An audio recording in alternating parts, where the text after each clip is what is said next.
경기도 외곽, 작은 신도시의 끄트머리, 빌라 단지와 낡은 상가 건물 사이, 오래된 2층 주택 한 채가 자리 잡고 있었다. 회색 페인트가 군데군데 벗겨진 담벼락 위로 넝쿨이 무성하게 자라 있었고, 대문 옆에는 슬레이트 지붕을 얹은 작은 창고 하나가 기울어진 채 서 있었다. 동네 사람들은 그 집을 그냥 강노인 댁이라고 불렀다. 올해로 79. 강병수는 그 집에서 혼자 살았다. 이른 아침이었다. 대문 밖으로 나온 강병수는 허리를 천천히 폈다. 50년 전 정글에서 얻은 허리 통증은 나이가 들수록 더 깊이 파고들었다. 그는 잠시 하늘을 올려다봤다. 가을 하늘은 맑고 푸르렀다. 공기 속에서 풀잎 냄새가 났다. 전쟁터에서도 꼭 이런 냄새가 나는 날이 있었다. 포탄 냄새가 거치고 나면 정글은 아무 일도 없었다는 듯이 저 혼자 푸르렀다.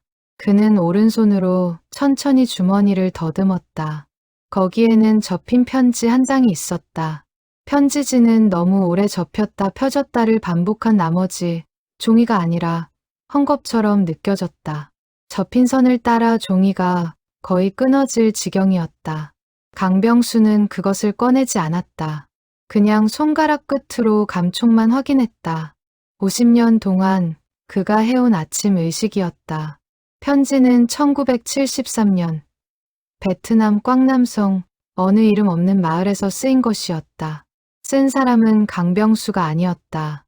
그것은 친구 오재봉이 피 묻은 손으로 쓴 마지막 편지였다. 강병수는 눈을 감았다. 기억은 항상 그날 밤으로 돌아갔다. 오재봉은 나이로는 강병수보다 2살 위였지만 군대 안에서는 동기였다. 고향이 충청도 예산이라는 그는 첫날부터 유독 눈에 띄었다. 키가 훌쩍 크고 웃을 때 앞니가 2개 없었는데 그 빠진 자리가 오히려 사람을 편하게 만드는 묘한 인상이었다. 강병수는 오재봉을 처음 만난 날 밤, 그가 혼자 막사 뒤편에서 엉엉 울고 있는 것을 봤다. 고향 생각에 운다는 것을 강병수는 알았다. 그날 이후 둘은 전우가 됐다. 베트남의 밤은 낮보다 더 빠르게 사람을 집어삼켰다. 정글은 칠흑처럼 어두웠고 소리는 사방에서 들려왔다. 강병수와 오재봉은 늘 같은 참호를 썼다. 서로의 등을 마주한 채 잠들었고 서로의 어깨에 얼굴을 묻고 두려움을 삭혔다. 그리고 그해 11월의 야간 작전. 오재봉은 강병수를 밀어내고 먼저 참호 밖으로 나갔다. 총성이 울렸다. 강병수가 뛰쳐나갔을 때 오재봉은 이미 흙 위에 쓰러져 있었다. 오른쪽 가슴이었다. 강병수는 정신없이 손을 눌렀지만 검붉은 피는 손가락 사이로 계속 흘러나왔다. 오재봉은 그 와중에도 웃었다. 야, 강이병. 괜찮아. 이 정도는 괜찮아. 괜찮지 않았다. 그것은 강병수도 알았고 오재봉도 알았다. 오재봉은 기적처럼 이틀을 더 버텼다. 후송 헬기를 기다리는 이틀 동안 그는 정신이 들었다 나갔다를 반복했다. 그리고 맑은 정신으로 돌아온 어느 밤, 오재봉은 강병수의 손을 꼭 잡았다. 야, 부탁 하나 해도 되냐? 강병수는 고개를 끄덕였다. 나한테 딸이 하나 있어. 나 죽으면 아내가 혼자 그 애를 키울 텐데. 내 딸이 크면 그 애한테 전해줘. 아버지가 끝까지 잘 싸웠다고. 겁쟁이가 아니었다고. 그거 하나만. 강병수의 눈에서 눈물이 떨어졌다. 오재봉은 그것을 보고 또 웃었다. 울지 마. 너 그 얼굴로 울면 더 못생겨. 그날 밤 오재봉은 눈을 감았다. 강병수는 오재봉의 손에서 끝내 놓지 못했다. 동이 트고 나서야 다른 전우들이 강병수의 어깨를 두드렸다. 그는 편지를 받았다. 오재봉이 의식이 돌아왔을 때 누군가에게 부탁해서 받아 적은 편지, 딸에게 쓴 편지, 주소도 없이 이름만 적혀 있었다. 오재봉의 집 주소와 딸 이름, 단 2가지. 집 주소는 충청도 예산 어딘가. 딸 이름은 오정란. 강병수는 그 편지를 50년 동안 가지고 다녔다. 그는 전쟁이 끝나고 돌아왔다. 고향인 경기도로 돌아왔고, 결혼을 했고, 아이를 낳았고, 공장에서 평생을 일했다. 그리고 아내도 먼저 떠났다. 자식들은 각자의 자리에서 각자의 삶을 살고 있었다. 강병수는 그 모든 시간 동안 편지를 찾아주지 못했다. 예산에 내려가 봤다. 오재봉의 옛 주소를 찾아 헤맸다. 집은 이미 없었고 이웃들도 아무것도 몰랐다. 오재봉의 아내가 어디로 갔는지, 딸이 어디에 있는지 아무도 알지 못했다.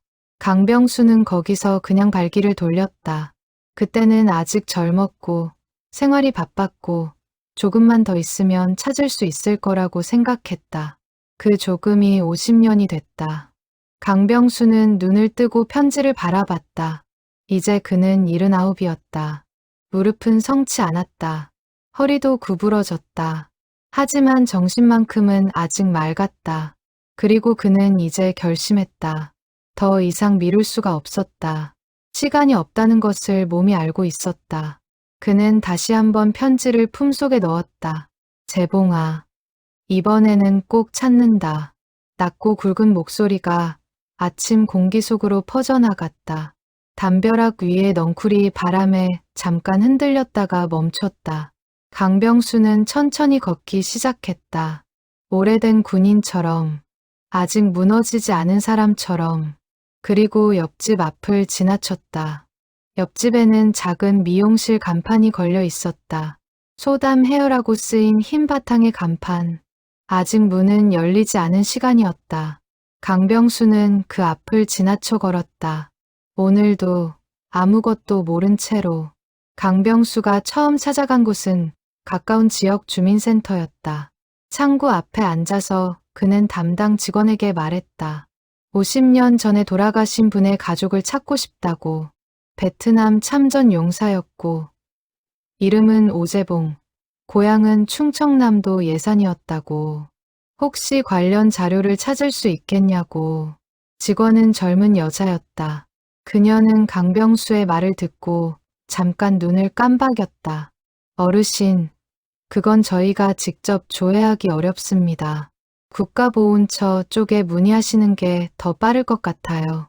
보훈처에 전화해야 하는 거요? 네, 아니면 직접 방문하시거나요.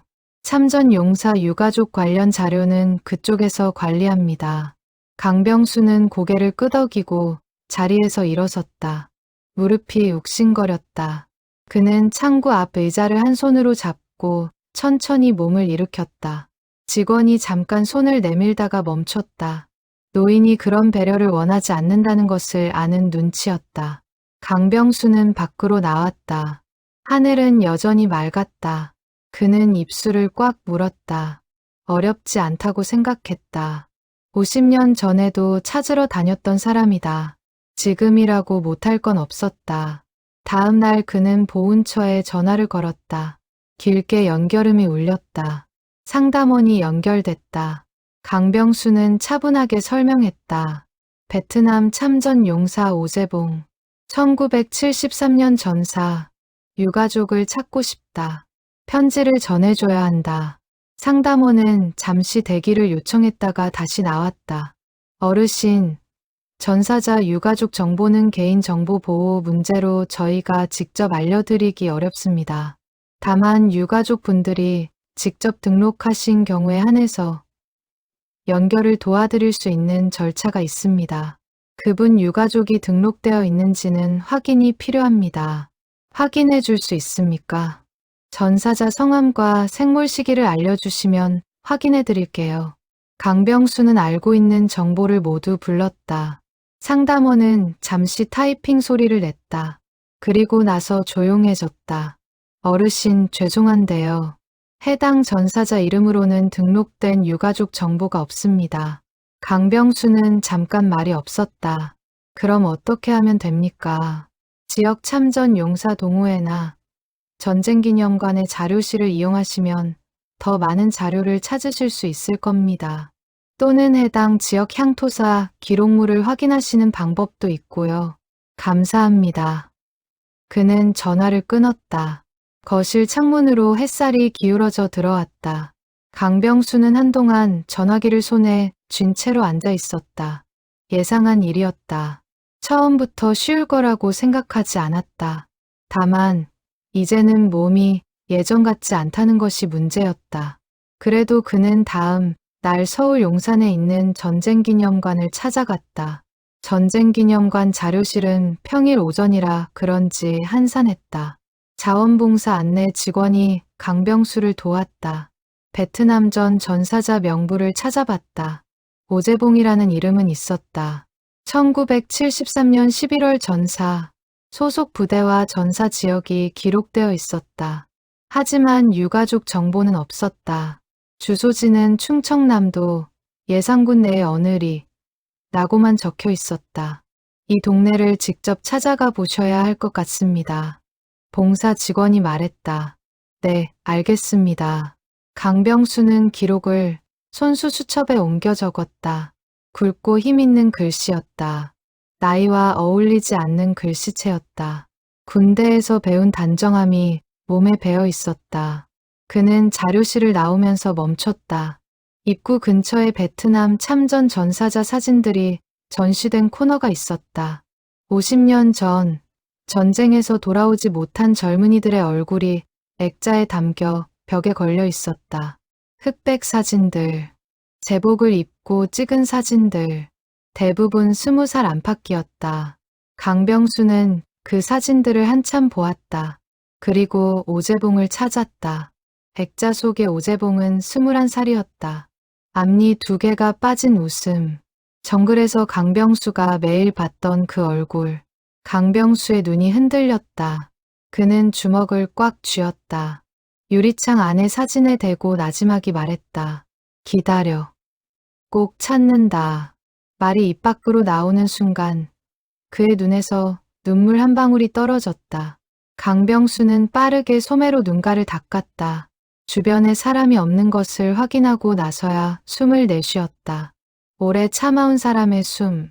그는 전쟁기념관을 나와 예산으로 내려가는 버스에 올랐다.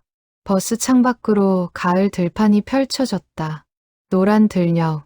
강병수는 그 풍경을 바라보다가 눈을 감았다. 버스의 진동이 무릎을 흔들었다. 무릎이 쑤셨다. 그래도 괜찮았다. 이보다 더 아팠던 날이 있었다. 예산에서 내린 그는 버스터미널 앞에 섰다.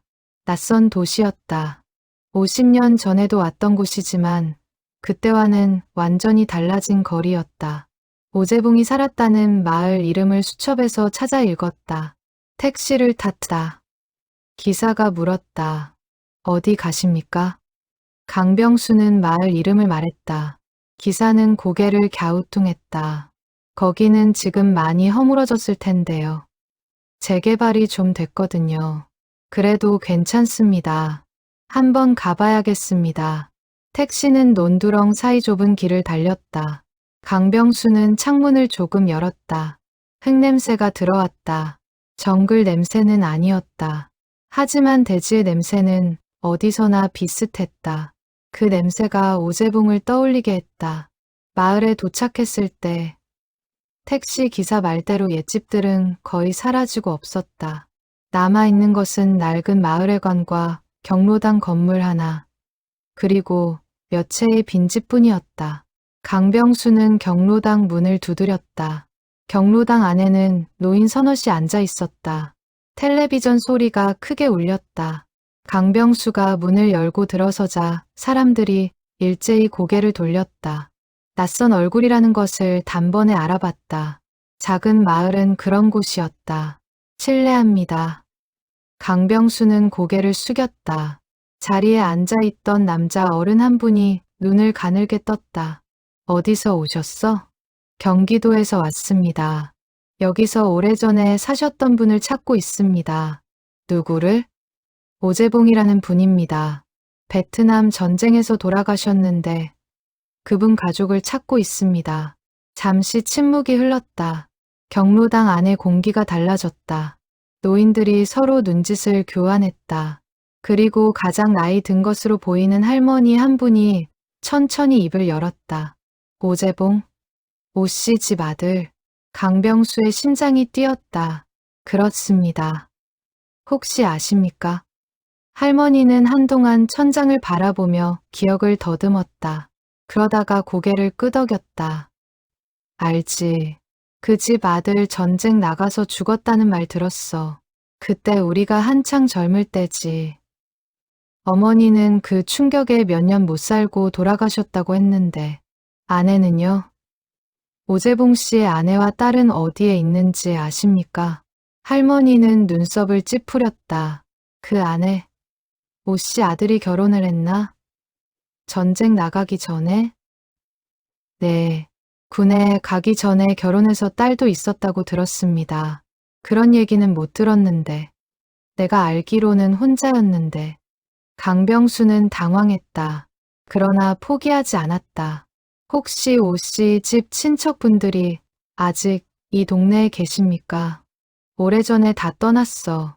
그 집도 비어 있다가 허물어졌고 한쪽에 앉아있던 남자 어른이 끼어들었다. 잠깐만. 재봉이가 전쟁 나가기 직전에 대전 쪽에서 온 여자랑 짧게 살았다는 말은 들은 것 같은데 정확히는 모르겠어. 그게 결혼이었는지 아니면 그냥 같이 살았던 건지.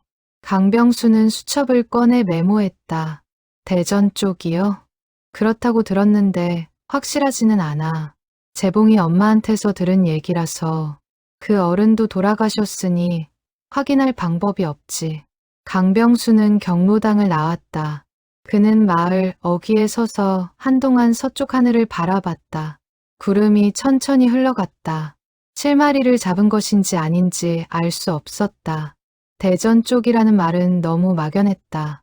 하지만 막연해도 실마리는 실마리였다. 강병수는 다음 날 대전으로 향했다. 대전은 예산보다 훨씬 큰 도시였다. 강병수는 어디서 시작해야 할지 몰랐다. 그는 대전역 근처 참전용사단체 사무실을 찾아갔다. 베트남전 참전용사들의 지역 동호회였다. 사무실 문을 열자 50대 중반쯤 되어 보이는 남자가 책상에 앉아 있었다. 오셨어요? 안녕하십니까. 저는 베트남 참전용사 강병수입니다. 남자의 눈이 반짝였다. 그는 자리에서 벌떡 일어났다.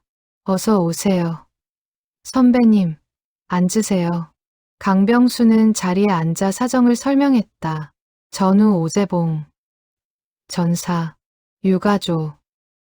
편지. 남자는 진지하게 들었다. 그리고 나서 잠깐 생각했다. 오재봉 씨 유가족을 찾으신다는 거죠. 대전에 연고가 있을 것 같다고 하셨고요. 제가 알고 있는 분들한테 연락을 좀 돌려봐도 될까요? 대전 지역 참전. 용사 선배님들 중에 혹시 아는 분이 있을 수도 있으니까요. 그렇게 해주신다면 감사하겠습니다. 남자는 바로 전화를 돌리기 시작했다. 강병수는 옆 의자에 앉아서 기다렸다. 전화가 서너 통 이어졌다. 남자는 통화를 마칠 때마다 강병수에게 고개를 저었다. 아직 모른다는 뜻이었다. 그런데 마지막 전화였다. 남자의 표정이 바뀌었다. 잠깐만요. 그분이 기억하시는 것 같은데요. 강병수는 등을 세웠다. 전화를 마친 남자가 말했다. 선배님, 한 분이 오재봉 씨 성함을 기억하신대요. 같은 부대는 아니었는데 저녁 후에 충남 지역 예비군 훈련에서 한번 마주친 적이 있다고 하시네요. 어떻게 기억하십니까? 오재봉 씨가 그 훈련에서 자기 아내 얘기를 했다고 해요. 대전 출신 여자랑 결혼해서 아이가 생겼는데 곧 베트남 파병을 가게 됐다고. 그게 아마 1972년이나 73년이었을 거라고 하시더라고요. 강병수는 눈을 감았다. 역시 아내가 있었다. 딸도 있었다. 그 아내 이름이나 다른 정보는 없습니까? 그건 기억을 못 하신대요. 워낙 짧은 만남이었으니까요. 강병수는 자리에서 일어섰다. 감사합니다. 정말 감사합니다. 남자가 강병수를 배웅하면서 말했다. 선배님, 혹시 혼자 다니세요? 자제분들은 같이 안 오시고요? 강병수는 짧게 웃었다. 내일은 내가 합니다. 그는 대전거리로 나왔다. 차가운 가을바람이 불었다. 강병수는 외투 단추를 채웠다. 대전 출신 여자. 1972년에서 73년 사이 대전에서 살았을 수도 있고 결혼 후 예산으로 이사했을 수도 있고 남편이 죽은 뒤 어딘가로 떠났을 수도 있었다. 실마리가 조금 더 구체적이 됐지만 여전히 아득했다. 강병수는 버스 정류장 의자에 앉았다. 다리가 아팠다. 그는 잠시 눈을 감았다. 머릿속에서 오재봉의 목소리가 들렸다. 딸한테 전해줘. 아버지가 겁쟁이가 아니었다고. 그 목소리는 50년이 지나도 변하지 않았다. 21살의 목소리 그대로였다. 강병수는 눈을 떴다. 버스가 들어오고 있었다. 그는 자리에서 일어섰다. 일주일이 지났다. 강병수는 집으로 돌아온 뒤 작전을 바꿨다. 몸으로 뛰어다니는 것만으로는 한계가 있었다. 그는 아들에게 전화를 걸었다. 아들 강민호는 부산에서 살고 있었고 회사를 다니고 있었다. 아버지, 또 어디 다녀오셨어요? 응, 좀 다녀왔다. 어딜 가셨는데요? 충남 예산이랑 대전. 전화기 너머에서 침묵이 흘렀다. 거기 왜요? 강병수는 잠깐 머뭇거렸다. 아들에게 설명하는 게 쉽지 않았다. 50년 전 이야기를, 죽은 전우의 편지를, 그리고 평생 지고 살아온 그 빚을 아는 사람 찾으러 다녔어. 어떤 분요? 옛날 군대 전우 딸이야. 그 전우가 전쟁에서 죽었는데 편지를 전해달라는 부탁을 받았거든. 편지요? 오래전 얘기잖아요. 그래도 전해줘야지. 또 침묵이 흘렀다. 아들의 숨소리가 들렸다. 아버지, 그런 걸 찾으러 혼자 다니시면 어떡해요? 몸은 좀 어때요? 괜찮아. 다리 아프시잖아요. 걸어 다닐 수는 있어. 아들은 한숨을 내쉬었다. 강병수는 그 한숨의 의미를 알았다. 걱정이 섞인 한숨이었다. 하지만 제지하지는 못하는. 아버지, 요즘은 인터넷으로 찾는 방법도 있어요. 제가 좀 알아봐 드릴게요. 그래 줘. 민호는 다음 날 다시 전화를 걸어왔다. 아버지 오정란이라는 이름으로 검색을 해봤는데요. 찾는 분이 맞는지는 모르겠는데 인터넷 카페 같은 데서 비슷한 이름이 간간히 보이긴 해요. 근데 동명이인이 많을 수 있어서요. 어떤 카페인데? 예전 베트남 전 유가족 모임 같은 데서요.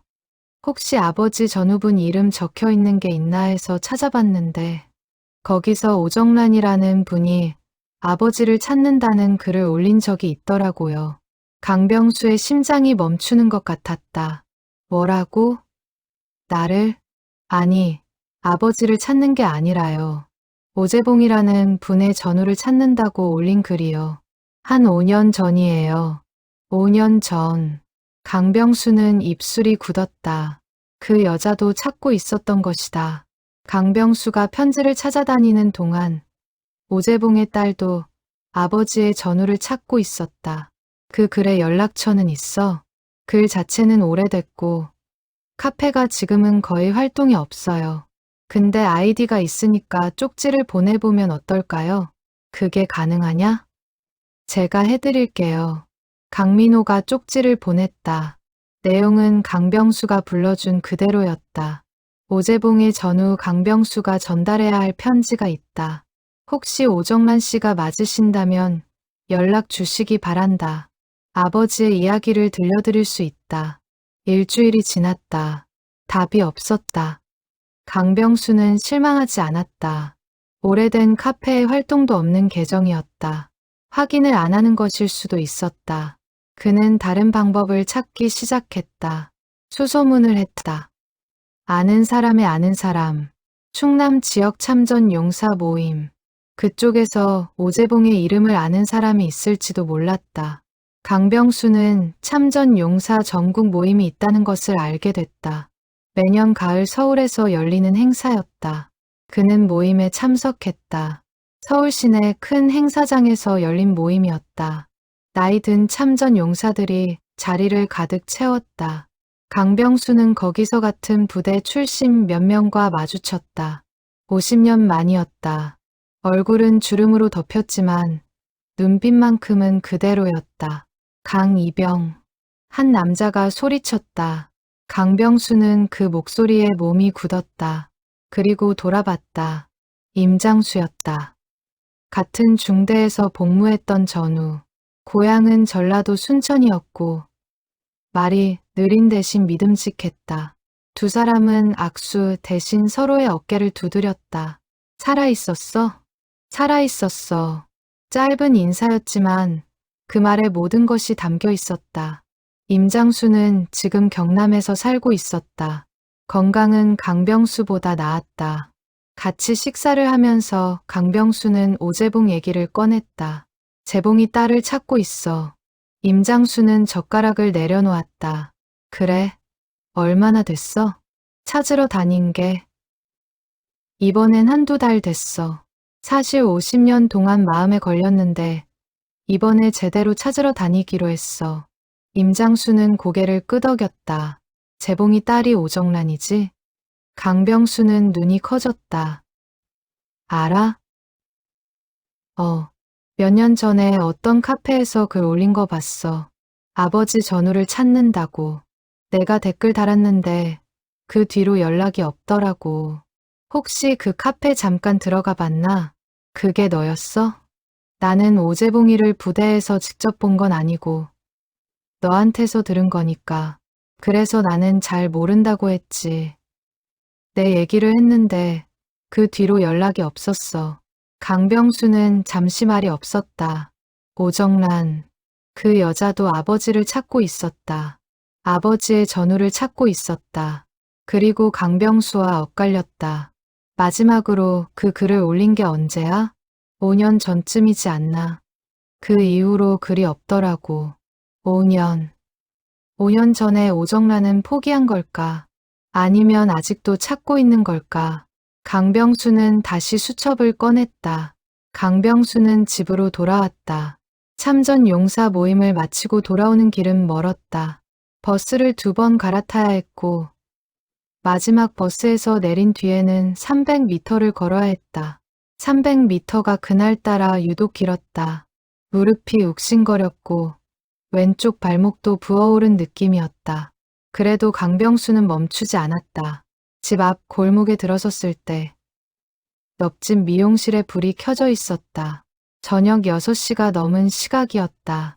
미용실 유리창 너머로 불빛이 따뜻하게 흘렀다. 강병수는 그 앞을 지나치면서 무심코 안을 들여다봤다. 미용실 원장이 거울 앞에서 혼자 마감 정리를 하고 있었다. 50대 초반쯤 되어 보이는 여자였다. 키가 작고 단정한 인상이었다. 짧은 머리를 단정하게 정돈했고 작업복 앞치마를 두르고 있었다. 유리창 너머로 눈이 마주쳤다. 여자가 고개를 숙이며 가볍게 인사를 했다. 강병수도 고개를 끄덕였다. 그는 대문을 열고 집으로 들어갔다. 이 옆집 미용실에는 10년 전부터 저 여자가 있었다. 강병수는 그것을 알고 있었다. 10년 동안 같은 골목에서 아침 저녁으로 마주쳤다. 서로 가볍게 인사를 나눴고 가끔 골목 청소를 같이 했고 한 번은 강병수가 담벼락을 고치다가 사다리가 기울어졌을 때 여자가 잡아준 적도 있었다. 그러나 이름을 물어본 적은 없었다. 강병수는 집 안으로 들어와 거실 불을 켰다. 소파에 앉으면서 수첩을 꺼냈다. 5년 전 오정란이 올린 글. 그 이후 연락이 끊겼다. 혹시 오정란이 아예 찾기를 포기한 건 아닐까? 아니면 다른 방법으로 찾다가 지쳐버린 것은 아닐까? 강병수는 수첩을 닫았다. 그날 밤 잠이 잘 오지 않았다. 눈을 감으면 오재봉의 얼굴이 보였다. 앞니 2개 없는 그 웃음. 전쟁기념관 액자 속에서 봤던 21살의 얼굴. 강병수는 이불을 걷어내고 일어나 부엌에 물을 마시러 갔다. 창문으로 골목 불빛이 들어왔다. 옆집 미용실은 이미 불이 꺼져 있었다. 강병수는 물을 한 모금 마시고 다시 거실로 돌아왔다. 다음 날 아침. 강병수는 평소보다 일찍 일어났다. 허리가 뻐근했다. 그는 마당에서 간단히 몸을 풀고 골목으로 나왔다. 아직 이른 시간이었다. 옆집 미용실은 문이 닫혀 있었다. 그는 편의점까지 걸어가서 신문을 사왔다. 돌아오는 길에 옆집 앞을 지나쳤다. 이번에는 미용실 문이 반쯤 열려 있었다. 원장이 입구 앞을 쓸고 있었다. 어르신, 이른 아침부터 나오셨네요. 여자가 먼저 말을 걸었다. 강병수는 걸음을 멈췄다. 응, 좀 걷다 왔어요. 날씨가 차네요. 조심하세요. 그래요. 강병수는 한 발을 내딛다가 멈췄다. 뭔가 목 안에서 걸렸다. 말이 나오려다가 들어갔다. 그는 잠시 망설이다가 여자를 향해 돌아섰다. 저기, 실례지만. 여자가 고개를 들었다. 이름이 어떻게 됩니까? 여자가 살짝 놀란 표정을 지었다가 이내 웃었다. 소담해요, 원장 이정아입니다. 어르신은요? 이정아. 강병수는 그 이름을 받아들이며 속으로 조용히 내려놓았다. 오정란이 아니었다. 강병수입니다. 강 어르신이셨군요. 10년 동안 이름을 몰랐네요. 반갑습니다. 여자가 빗자루를 내려놓고 가볍게 고개를 숙였다. 강병수는 고개를 끄덕였다. 그리고 집으로 들어갔다. 이정아. 그는 신문을 펴들면서 그 이름을 잠깐 생각했다. 오정란이 아니었다. 물론 그럴 거라고는 처음부터 알고 있었다. 그냥 확인하고 싶었을 뿐이었다. 이틀이 지났다. 강병수는 다시 수소문을 시작했다. 이번에는 인터넷 말고 다른 방법을 써보기로 했다. 지역 신문사에 광고를 내는 것이었다. 충청도 지역신문과 경기도 지역신문 두 군데에 짧은 광고를 넣었다. 오재봉의 유가족 오정란 씨를 찾습니다. 아버지의 편지를 전달받을 분, 연락처. 광고가 나간 뒤 이틀 만에 전화가 왔다. 강병수는 심장이 뛰었다. 여보세요? 저기요. 혹시 광고에 나온 오재봉 씨 유가족을 찾는다는 분이세요? 맞습니다. 혹시, 저는 오재봉 씨 유가족이 아닌데요. 혹시 동명이인이 있을 수 있어서요.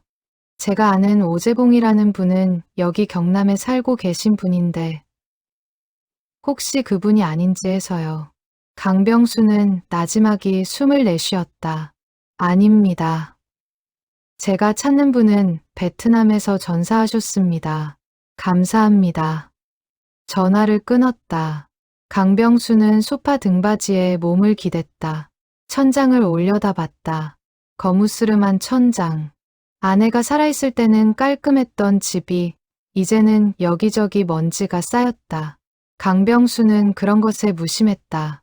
집이 깨끗한지 더러운지보다 중요한 게 있었다. 그날 오후 강병수는 옆집 미용실에 들어갔다. 이발이 필요했다. 정확히는 한 달 전부터 필요했다. 그냥 미루고 있었을 뿐이었다. 미용실 안에는 손님이 한 명 있었다. 이정아가 그 손님 머리를 다듬고 있었다.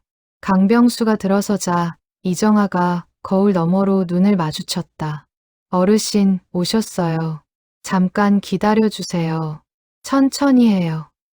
강병수는 대기 의자에 앉았다. 미용실 안은 따뜻했다. 샴푸 냄새가 가볍게 났다. 의자 옆 선반에는 잡지가 쌓여 있었다. 강병수는 잡지 대신 미용실 벽을 바라봤다. 벽에는 사진 몇 장이 걸려 있었다. 대부분은 헤어스타일 사진이었다. 그런데 한쪽 구석에 다른 사진이 하나 있었다. 오래된 흑백 사진이었다. 강병수는 눈을 가늘게 떴다. 사진 속 남자는 군복을 입고 있었다. 강병수는 자리에서 천천히 일어났다. 가까이서 보기 위해 한 걸음 다가섰다. 흑백 사진 속의 남자. 젊었다. 20살 안팎. 군복 차림이었고 반듯하게 정면을 바라보고 있었다. 사진 한쪽이 약간 바랬고 사진 아래쪽에는 가느다란 테이프 자국이 있었다. 오래전에 붙였다, 뗐다 한 흔적이었다. 강병수는 그 얼굴을 바라봤다. 그리고 심장이 멈추는 것 같았다. 앞니, 두 개가 없는 웃음, 눈 아래 오른쪽에 작은 점, 목 아래 셔츠 깃이 살짝 위로 올라간 모양. 50년 전 정글 속에서 매일 봤던 얼굴이었다. 강병수는 벽을 향해 손을 뻗다가 멈췄다. 손이 떨렸다. 그는 눈을 한번 감았다 뜨고 다시 사진을 봤다. 분명했다. 착각이 아니었다. 저 얼굴은 오재봉이었다. 어르신, 오래 기다리셨어요. 이정아가 손님을 보내고 돌아왔다. 그녀는 강병수가 벽 앞에 서 있는 것을 보고 잠깐 멈췄다. 저기 사진을 보고 계셨군요. 강병수는 천천히 이정아를 향해 돌아봤다. 그의 얼굴이 달라져 있었다. 이정아는 그것을 느꼈다. 조금 전과는 다른 얼굴. 뭔가 충격을 받은 사람의 눈빛이었다. 저 사진 속 남자가 누구입니까? 이정아는 잠깐 멈칫했다. 아버지예요. 강병수의 무릎이 흔들렸다. 그는 작업 의자의 등받이를 한 손으로 잡았다. 아버지? 네, 돌아가신 아버지예요. 군인이셨는데 제가 어릴 때 돌아가셔서 기억이 없어요. 사진 한 장이 전부예요. 강병수는 이정아를 바라봤다. 목에 뭔가 걸리는 것 같았다. 말이 쉽게 나오지 않았다. 어르신, 왜 그러세요? 안색이 안 좋아 보이는데요. 강병수는 천천히 숨을 들이마셨다. 저기, 실례가 안 된다면 아버지 성함이 어떻게 됩니까? 이정아는 그 질문에 살짝 눈썹을 올렸다. 갑작스러운 질문이었다. 왜요? 그냥 여쭤보는 게 아닙니다. 강병수의 목소리는 낮고 단단했다. 이정아는 그 눈빛에서 뭔가를 느꼈다. 장난이 아니었다. 이 노인은 지금 진지하게 묻고 있었다. 오재봉이에요. 그 순간 강병수의 눈에서 눈물이 떨어졌다. 이정아는 깜짝 놀랐다.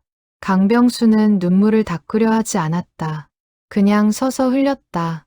79의 노인이 미용실 한복판에서 소리 없이 눈물을 흘렸다. 어르신, 왜 우세요? 무슨 일이에요? 이정아는 당황해서 앞으로 다가왔다. 강병수는 떨리는 손으로 주머니 안쪽을 더듬었다. 접힌 편지.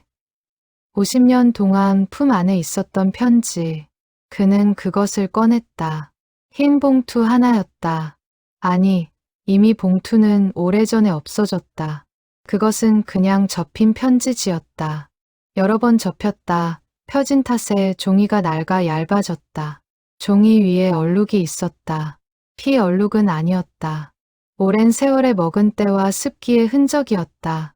강병수는 그것을 이정아에게 내밀었다. 이정아는 멍하니 그것을 받아들었다. 이게 뭐예요? 오재봉 씨가 마지막으로 쓴 편지입니다. 이정아의 손이 굳었다. 아버지가요? 저는 강병수입니다. 베트남 참전 용사입니다. 오재봉 씨와 같은 부대에서 전우로 복무했습니다. 그분이 돌아가시기 이틀 전에 저한테 이 편지를 맡겼습니다. 이정아의 입술이 떨렸다. 50년 동안 찾았습니다. 당신을. 강병수는 눈을 바라봤다. 눈물이 멈추지 않았다. 하지만 그는 지금 울고 있다는 것을 의식하지 못했다. 당신이 오정란 씨입니까? 이정아는, 아니 오정란은 그 자리에 주저앉을 뻔했다. 두 다리에 힘이 빠졌다. 그녀는 작업 의자를 두 손으로 붙잡았다. 입에서 소리가 나오지 않았다. 어머니 성함이 뭐였습니까? 어릴 때 충청도에 살지 않았습니까? 오정란은 눈이 흔들렸다. 그녀는 강병수를 바라봤다. 79의 노인, 군인처럼 반듯한 등, 눈가에 가득 고인 눈물. 저는 이정아가 아니에요. 그게 제 결혼 후 이름이에요. 강병수는 그 말이 무슨 뜻인지 한 박자 늦게 이해했다. 오정란이었다. 결혼 후 성이 바뀐 것이었다. 오정란에서 이정아로. 아버지가 남긴 편지예요. 오정란의 목소리가 갈라졌다. 강병수는 고개를 끄덕였다. 오정란은 편지를 바라봤다. 접힌 편지지. 그녀의 손이 떨렸다. 펼치고 싶었지만 손가락이 말을 듣지 않았다. 아버지가 돌아가시기 이틀 전에 썼습니다. 당신한테 전해달라고 했습니다. 50년이나 갖고 계셨어요? 찾지를 못했습니다. 미안합니다. 그 한마디가 50년의 무게였다. 오정란은 입술을 꽉 물었다. 눈물이 뺨을 타고 흘러내렸다. 그녀는 미용실 한복판에서 편지를 가슴에 끌어안았다. 바깥에서 바람이 불었다. 미용실 간판이 작게 흔들렸다. 옆집에서 50년이 걸렸다. 미용실 문에 닫힌 폐차를 건 것은 오정란이었다. 손이 떨려서 폐차를 2번 떨어뜨렸다. 강병수가 조용히 집어서 건네줬다. 오정란은 그것을 받아 문에 걸었다. 두 사람은 그렇게 미용실 안에 단둘이 남겨졌다. 오정란은 등받이 의자를 끌어다가 강병수 앞에 놓았다. 강병수는 그 의자에 앉았다. 오정란은 맞은편에 자신도 앉았다. 두 사람 사이에는 말이 없었다. 오정란은 무릎 위에 편지를 올려놓고 한동안 바라보기만 했다.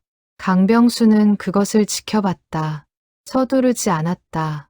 50년을 기다린 사람이 잠시 더 기다리는 건 아무것도 아니었다. 오정란이 천천히 편지를 펼쳤다. 종이가 낡아서 조심스럽게 펼쳐야 했다. 그녀는 두 손으로 모서리를 잡고 천천히 열었다. 글씨가 나왔다. 잉크가 번진 곳도 있었고 먹이 흐릿해진 곳도 있었다. 하지만 읽을 수 있었다. 오정란은 읽기 시작했다. 강병수는 그 내용을 알고 있었다. 50년 동안 수백 번 읽은 편지였다. 그래도 지금 이 순간 오정란이 읽는 것을 바라보면서 강병수는 다시 한번 그 내용이 마음속을 지나가는 것을 느꼈다. 편지는 이렇게 시작됐다. 정란아, 아빠야. 너한테 이런 편지를 쓰게 될 줄은 몰랐다. 근데 지금 쓰지 않으면 못 쓸 것 같아서. 아빠가 좀 다쳤어. 걱정하지 마라. 많이 다친 건 아니야. 오정란의 눈에서 눈물이 떨어졌다. 편지는 계속 이어졌다. 너 이름을 정란이라고 지은 건 엄마야. 맑을 정, 난초란. 마음이 맑고 향기로운 사람이 되라는 뜻이야. 아빠는 그 이름이 좋아. 내가 아빠를 닮아서 코가 좀 크게 생겼을 것 같은데. 그래도 엄마를 닮은 눈이 예쁠 거야. 빨리 보고 싶다. 근데 지금 당장은 못 가겠어. 아빠가 겁쟁이가 아니라는 거 알아줘. 무서운 것도 있었고 힘든 것도 있었어. 근데 도망가지는 않았어. 그거 꼭 알아줬으면 좋겠어. 아빠가 이 먼 데까지 온 건 너랑 엄마한테 부끄럽지 않은 사람이 되고 싶어서야. 정란아, 아빠가 못 가도 괜찮아. 엄마가 잘 키워줄 거야. 엄마가 강한 사람이야. 너도 그거 알지? 나중에 크면 엄마한테 잘해라. 알았지? 마지막으로, 아빠는 내가 태어난 날을 기억해. 새벽에 태어났잖아. 그날 병원 복도에서 아빠가 얼마나 울었는지 몰라. 기쁜 것도 있었고 무서운 것도 있었어. 이 작은 사람을 내가 잘 키울 수 있을까 해서. 근데 보니까 내가 얼마나 예쁜지. 손가락이 5개고 발가락도 5개고 눈이 꼭 감겨 있고 그게 그렇게 신기하고 좋았어. 내 새끼. 정란아, 아빠가 사랑한다. 편지가 끝났다. 오정란은 편지를 가슴에 다시 끌어안았다. 소리 없이 울었다. 어깨가 들썩였다. 강병수는 아무 말도 하지 않았다. 그냥 앞에 앉아서 그것을 바라봤다. 그게 전부였다. 그게 충분했다. 한참 후 오정란이 눈물을 닦으며 고개를 들었다. 어르신. 응. 아버지 마지막에 어떠셨어요? 강병수는 잠깐 눈을 감았다. 의식이 들었다 나갔다 했어요. 그래도 맑을 때는 웃었습니다. 웃는 게 그 사람 특기였어요. 오정란의 입술이 떨렸다. 무서워하시지는 않았어요. 겁을 냈는지 안 냈는지는 모르겠어요. 근데 그 사람은 한 번도 겁쟁이처럼 보인 적이 없었습니다. 제가 겁을 낼 때 오히려 저를 달래줬어요. 정말요? 그 사람 덕에 제가 살았습니다. 위험한 순간에 저를 밀어내고 먼저 나갔어요. 그러다 총에 맞은 거예요. 오정란은 입술을 꽉 물었다. 그걸 지금 처음 알았어요. 말씀드렸어야 했는데 못 찾았습니다. 50년 동안 갖고 다니셨어요? 그렇습니다. 오정란은 오래 강병수를 바라봤다. 주름진 얼굴, 늙고 굳은 손, 무릎이 불편한지 다리를 약간 비틀어 앉아있는 자세. 그 노인은 50년 동안 죄인처럼 편지를 품에 넣고 다닌 것이었다. 왜 그렇게 오래 갖고 계셨어요? 포기하실 수도 있었잖아요. 강병수는 짧게 웃었다. 약속을 했으니까요. 그 한마디. 오정란은 그 말을 듣고 다시 눈물이 흘렀다. 고맙습니다. 정말 고맙습니다. 아닙니다. 제가 더 빨리 찾았어야 했습니다. 이제라도 전해주셔서. 아버지 목소리를 오늘 처음 들은 것 같아요. 편지가 아버지 목소리 같아서. 강병수는 고개를 끄덕였다. 그는 잠깐 눈을 감았다. 눈물이 또 흘렀지만 이번에는 소리 없이 조용히 흘렀다. 가슴 한쪽이 가벼워지는 느낌이었다. 50년 동안 짊어지고 있던 것이 조금씩 내려가는 느낌. 재봉아, 전했어. 너 딸한테 전했어. 그날 이후 두 사람 사이에서 무언가가 달라졌다. 강병수는 이튿날 아침 골목에서 오정란을 마주쳤다. 오정란은 가게 앞을 쓸다가 고개를 들었다. 두 사람의 눈이 마주쳤다. 오정란이 먼저 가볍게 웃었다. 강병수도 눈으로 인사했다. 10발짝을 걸어가다가 오정란이 뒤에서 불렀다. 어르신. 강병수가 돌아봤다. 아침 드셨어요? 아직. 제가 죽을 좀 끓였는데. 드실래요? 강병수는 잠깐 멈칫했다. 거절하려다가 하지 않았다. 고맙소. 오정란은 미용실 안쪽 작은 부엌으로 강병수를 안내했다. 작은 식탁 하나가 있었다. 오정란이 죽을 뚝배기에 담아서 내왔다. 호박죽이었다. 뚜껑을 열자 달달하고 구수한 냄새가 피어올랐다. 강병수는 숟가락을 들었다. 한 숟가락 먹었다. 따뜻했다. 위가 퍼지는 느낌이었다. 아내가 살아있을 때 이런 걸 자주 끓여줬다. 맛있네요. 다행이에요. 매일 아침 이거 먹거든요. 두 사람은 죽을 마주 앉아 먹었다. 처음에는 말이 없었다. 그러다가 오정란이 먼저 말을 꺼냈다. 어르신, 저 여기 온 지 10년이 됐는데 왜 이 동네에 오셨는지 이유가 있어요? 강병수는 숟가락을 내려놓았다. 제가 이 동네에서 평생 살았어요. 공장이 여기 있었고 공장 다니면서 이 집을 샀어요. 오래 사셨군요. 50년 됐어요. 이 집에서만 30년. 오정란은 잠시 뭔가를 생각하는 표정이었다. 그럼 어르신이 아버지 전우셨을 때부터 이 동네에 계셨던 거네요. 그렇지요. 저는 왜 여기로 왔냐면 오정란이 죽을 한 숟가락 뜨면서 말했다. 어머니가 몇 년 전에 돌아가셨거든요. 그때 어머니 유품을 정리하다가 아버지 얘기를 좀 들었어요. 아버지가 경기도에서 복무했고 제가 태어난 것도 경기도에서라고 했어요. 그래서 막연하게 경기도 쪽에서 살면 어쩌면 아버지 흔적을 찾을 수 있지 않을까 했어요. 말도 안 되는 소리지만 강병수는 말이 없었다. 인터넷으로도 찾아보고 카페에도 글을 올렸는데 아무 연락이 없었어요. 포기했었는데 카페 글 봤습니다. 오정란이 고개를 들었다. 저한테 쪽지 오지 않았어요? 왔어요. 그게 당신 아들분이 보내신 거였군요. 내 아들이 도와줬는데 연락이 없어서 포기했었습니다. 오정란은 입술을 씹었다. 쪽지를 몰랐어요. 그 계정을 안 쓴 지 오래됐거든요. 비밀번호를 잊어버려서요. 두 사람은 잠시 서로를 바라봤다. 그리고 동시에 조용히 웃었다. 10년 동안 옆집에 살았는데 강병수가 말했다. 서로 이름도 몰랐고 오정란이 말을 이었다. 오재봉 씨 딸이 옆집에 있었는데 내가 몰랐습니다. 아버지 전우가 옆집에 사셨는데 저도 몰랐어요. 다시 웃음이 터졌다. 이번에는 조금 더 컸다.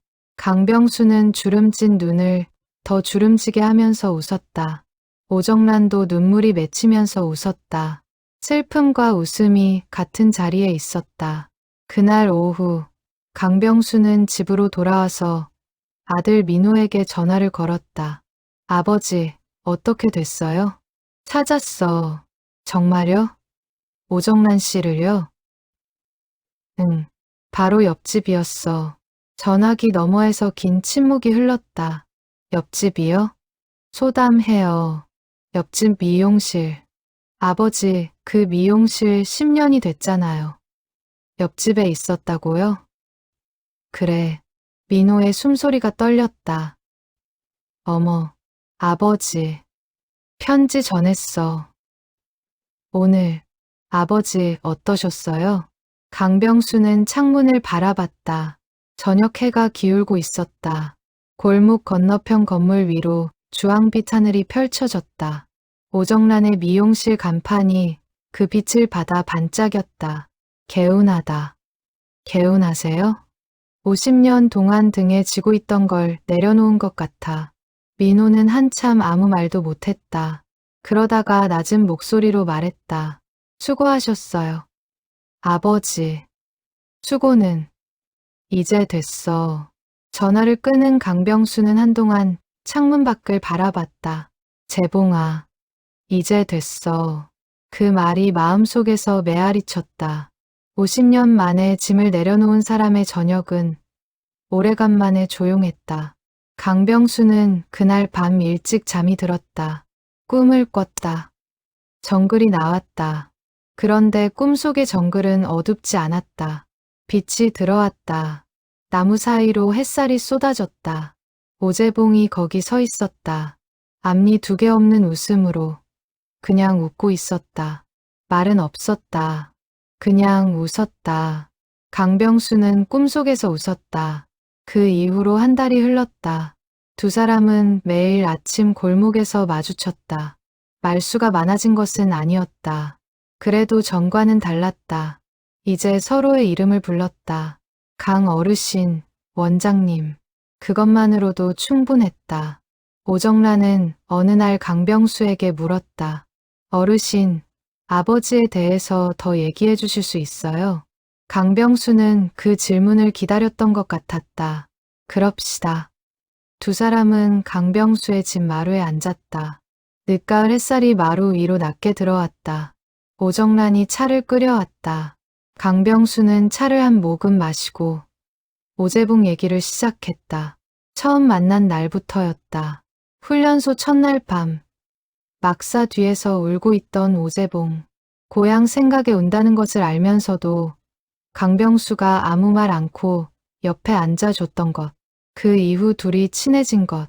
베트남으로 떠날 때 오재봉이 한국 담배 3갑을 배낭에 쑤셔 넣고 갔던 것.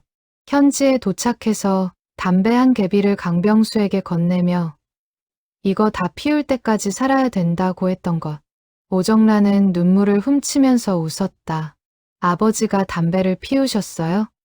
그때 우리 나이엔 다 피웠어요. 전쟁터에선 더. 그 담배 다 피웠어요? 다 피웠죠. 근데 재봉이는 못 피웠어요. 절반쯤 피울 때 다쳤으니까. 오정란은 고개를 떨궜다. 아버지가 어떤 사람이었는지 궁금했어요. 어머니는 얘기를 잘 안 하셨거든요. 슬퍼하실까봐 여쭤보기도 힘들었고요. 명랑한 사람이었어요. 걱정이 많으면서도 표현을 안 하는 사람이었고, 근데 가끔 약하게 터질 때가 있었어요. 그럴 때 보면 이 사람도 무섭고 힘들구나 싶었지요. 오정란은 잠자코 들었다.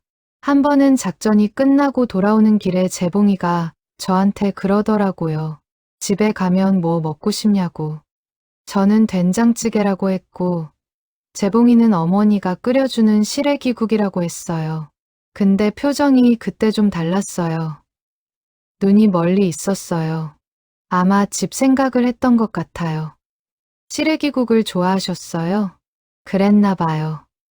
저한테는 그렇게 얘기했으니까. 오정란은 입술을 씹었다. 저 요즘 시래기국 자주 끓여요. 어머니가 가끔 끓여주셨는데 그게 아버지가 좋아하셨던 거였나 봐요. 어머니도 모르고 끓이셨는지 아니면 아셨는지. 강병수는 그 말을 듣고 눈을 잠깐 감았다. 오재봉의 기억이 이렇게 이어지고 있었다. 아내가 끓인 시래기국이 딸에게 전해졌다. 아무도 의도하지 않았지만 그렇게 이어졌다. 재봉이는 딸 얘기를 자주 했어요. 그랬어요? 뭘 잘 먹는지, 잘 자는지. 아직 걸음마도 못할 때였는데 나중에 걷는 거 보고 싶다고 했어요. 뛰어다니는 거 보고 싶다고. 오정란은 고개를 숙였다. 못 보셨겠죠. 그랬죠. 저는 뛰어다니는 거 잘했어요. 학교 달리기 잘했어요. 강병수는 잠깐 멈칫했다가 웃었다. 오정란도 울면서 웃었다. 어르신, 편지를 이렇게 오래 들고 다니신 건 죄책감 때문이에요. 그 질문이 갑작스러웠다. 강병수는 잠시 생각했다. 죄책감이라기보다는 빚진 것 같아서요. 아버지가 어르신을 살렸으니까요. 그렇습니다. 그 빚을 갚으신 거예요. 이제. 강병수는 고개를 들어 오정란을 바라봤다. 그렇게 봐줘서 고맙습니다. 오정란은 두 손을 모았다. 저는요. 솔직히 말하면 아버지에 대한 감정이 복잡했어요. 보고 싶기도 했고 원망도 했어요. 왜 전쟁에 가셨냐고. 안 가시면 안 됐냐고. 강병수는 조용히 들었다. 근데 편지 읽고 나서 그 마음이 좀 풀렸어요. 아버지가 선택하신 게 아니라 상황이 그랬던 거잖아요. 그리고 마지막까지 저를 생각하셨다는 걸 알았으니까요. 그게 맞습니다. 재봉이가 겁쟁이가 아니었다는 건 제가 보장합니다. 오정란은 고개를 끄덕였다. 눈물이 떨어졌지만 이번에는 조용한 눈물이었다. 억누르는 게 아니라 그냥 자연스럽게 흐르는. 마루 위로 햇살이 더 낮게 기울었다. 오정란은 한참 뒤에 말했다. 어르신, 오늘 이후로 저 어르신한테 아들처럼 대해도 돼요? 강병수는 그 말에 눈이 커졌다. 뭐라고요? 혼자 사시잖아요. 식사도 잘 안 드실 것 같고 그냥 옆에서 좀 챙기고 싶어요. 아버지 전우시니까.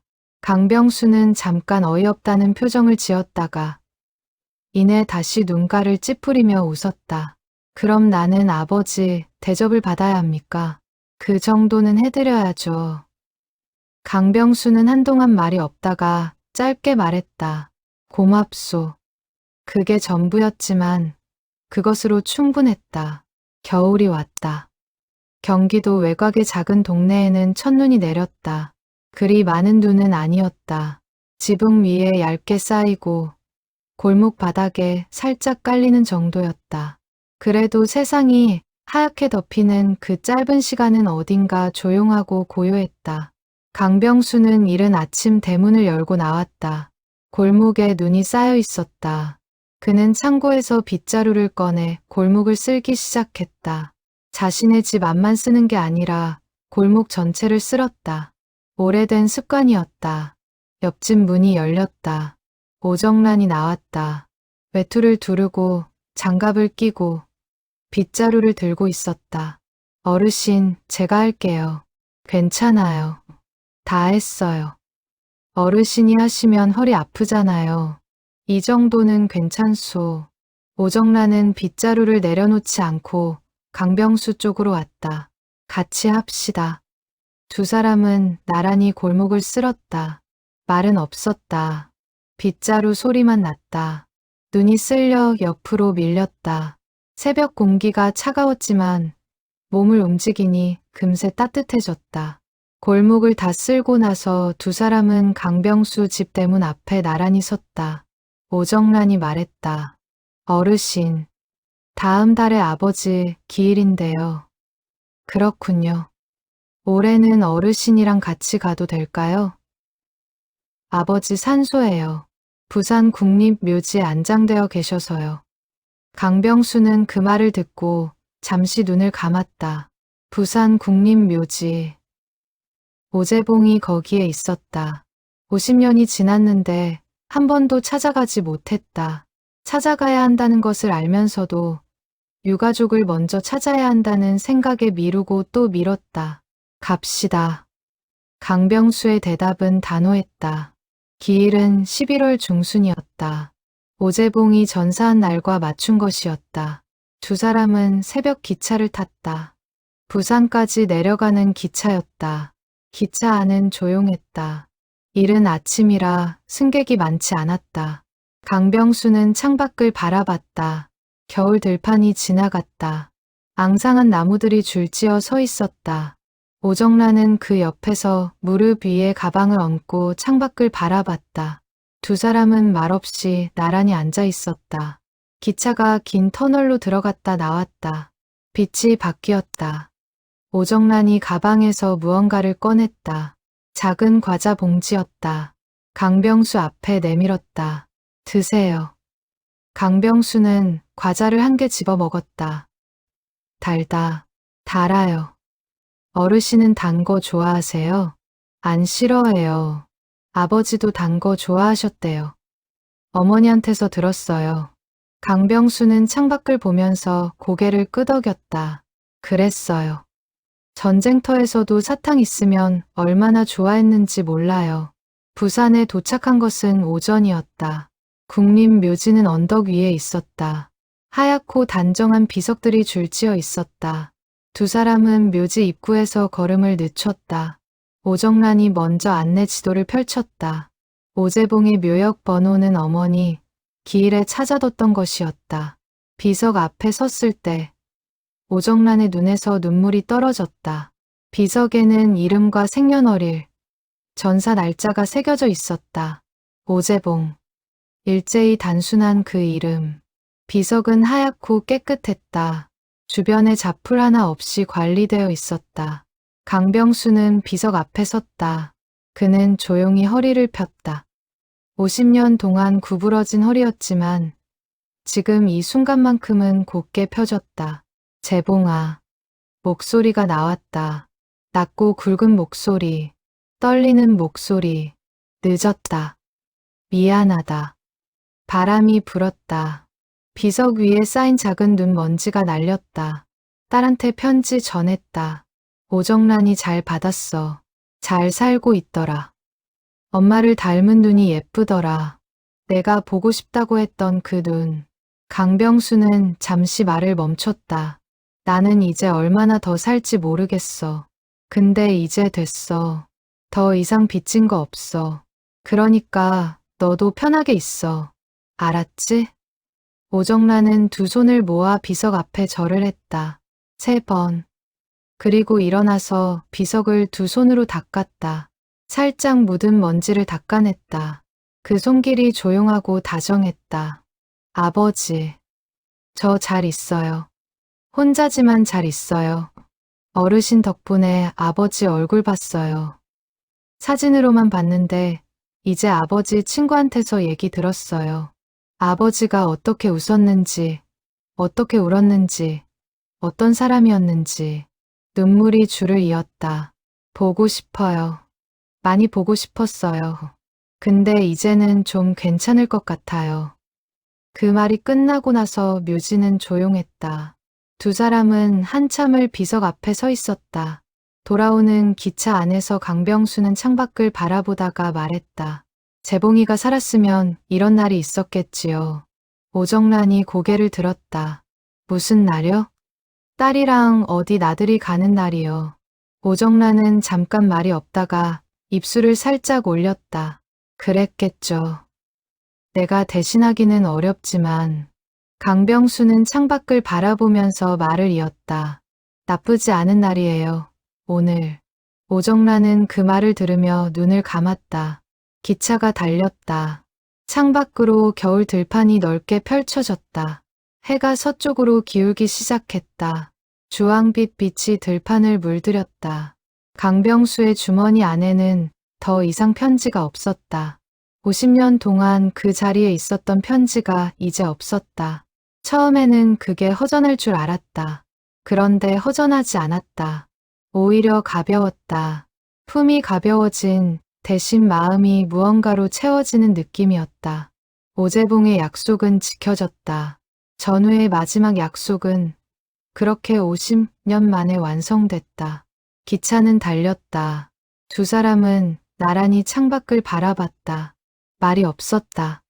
그래도 충분했다. 멀리 서쪽 하늘이 붉게 물들었다.